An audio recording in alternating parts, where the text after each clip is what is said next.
that pace and put a lot more eyes on us. This year's men's roster is proof of the lasting impact of the 1994 World Cup in the U.S.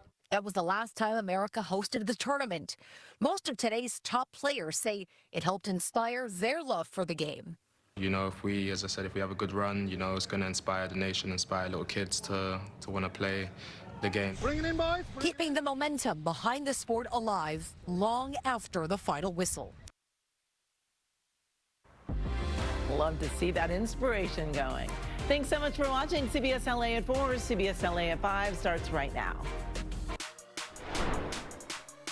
It's getting hot in downtown LA, and it's not just the temperature, it's because we've got FIFA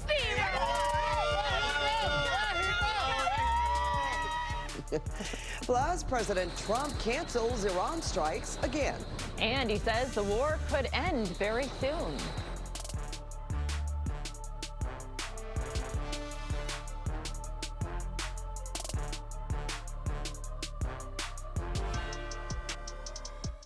This is CBS LA at 5. Good evening, and thank you for joining us. I'm Pat Harvey. And I'm Rudabeh Shabazi. We begin with breaking news in Compton. The LA County Sheriff's Department has evacuated a neighborhood after someone found explosives in a storage area of their home. Now, deputies say a resident was working on the home and found the explosives at around 1:30 this afternoon. The Sheriff's Department is urging people to stay away from the area near the 800 block of North Chester Avenue. And more breaking news. The Trump administration has just suspended federal funding to the Los Angeles Homeless Services Authority. Now, a move by the U.S. Department of Housing and Urban Development essentially cuts off millions of dollars to the L.A. region over allegations of fraud and widespread mismanagement. Mike Rogers on the desk. Mike, you've been digging into the numbers and exactly what that will mean. We'll have that ahead on CBS LA at 6 o'clock. Let the games begin. World Cup excitement reaching new levels as Mexico kicks things off with a big win in the first match of the tournament. The energy is electric as fans celebrate the official kickoff for the world's largest sporting event. As CBS LA's Joy Benedict shows us, watch parties and team spirit are bringing people together in downtown LA. It was a high from the beginning as Mexico came out strong for the first game of the FIFA World Cup. And so did fans. ¡Viva la México! La Plaza Cultural Center downtown was the place to be as a sea of red and green showed up to show out for our neighbors to the south. Celebrating the World Cup, celebrating Mexico, hoping for a win. Mexico and South Africa started the tournament of 48 teams, although the game was in Mexico. The crowds were also in LA. I didn't think it was going to be this packed on a weekday, but I'm just seeing like everyone coming together from and like watching the game and just cheering your team on. Stadiums in 16 cities in North America. Some here tried to get to Mexico City, but couldn't get in. I actually joined the raffle, and I couldn't get in the raffle to get tickets. Which is why they're having LA parties. I've been watching soccer since I was a kid, so it's nice to come out and celebrate on my own as an adult. For these fans, know the World Cup is more than a game. It's a venue that unites the world on a field. And for this crowd, this moment was about the heritage ingrained. There are a lot of Mexicans and passion. I'm half Mexican, half American. I'm second generation, so like, you know, I grew up here in LA and obviously there's a lot of Chicano culture. So they suffered through the highs and the lows as the fans brought the fans to tackle the heat and the fever that is the FIFA World Cup. Viva Mexico! Viva Mexico! But of course, the party doesn't end with the end of this game. The consulate is going to host another watch party here at La Plaza on June 18th when Mexico takes on South Korea. From downtown, I'm Joy Benedict, CBS LA. Well, arriving all week long for the upcoming soccer matches, millions of visitors are coming to the U.S., including thousands expected to pass through L.A. LAX officials outlined just how they're preparing. During these 39 days, airports and venues will be among the safest and most secure places to be, thanks to visible and behind-the-scenes layers of security. Travelers at LAX will notice new technology designed to make security screening faster and more efficient. And today, authorities in Orange County were recovering a 5-year-old girl who was swept into the ocean by a huge wave earlier this week. CBS LA's Huntington Beach, where the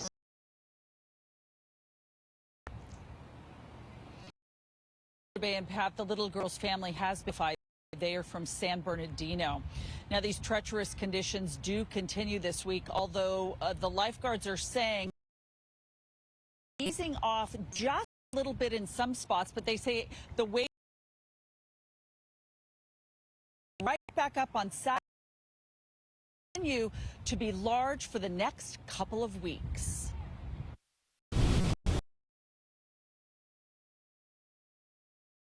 Of found, according to Laguna Beach lifeguards, during an aerial search of the area where she was swept into the ocean Tuesday night. Officials say the 5-year-old was spotted below the Mirage Resort. It's close to where the child, her mother, and brother were pulled into the water by a powerful wave that hit them as they walked near the bluff during a strong south. A bystander water and saved the woman and the boy. Devastated family members huddled together at the beach hoping for answers. This afternoon, the Orange County coroner identified the girl as Amada Brown from San Bernardino. Hazardous surf continues to pound the coastline. O'clock in West Newport, another rescue, a bodyboarder pulled out by a current brought in chlor near the jetty at 56th Street. 2 swimmers got help from the crew on the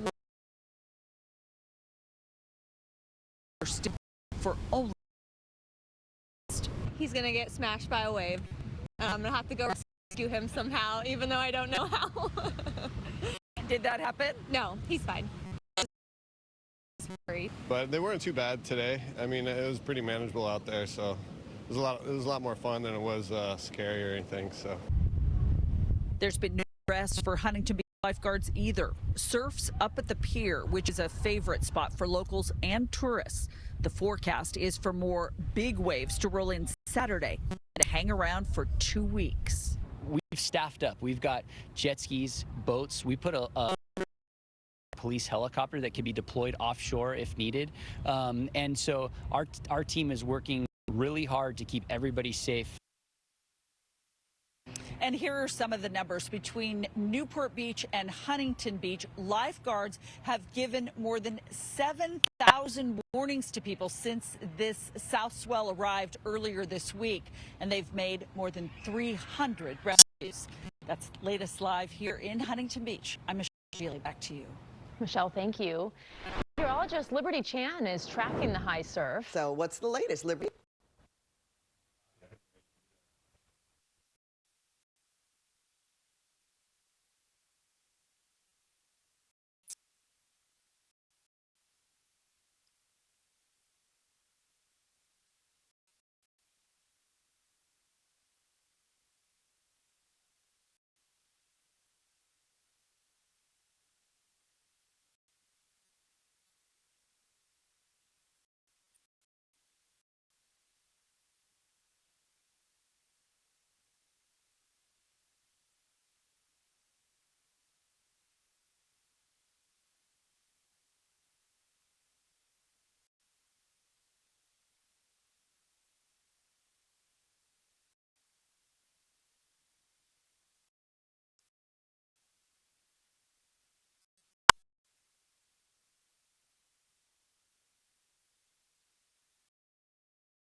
All right. So news on the war on.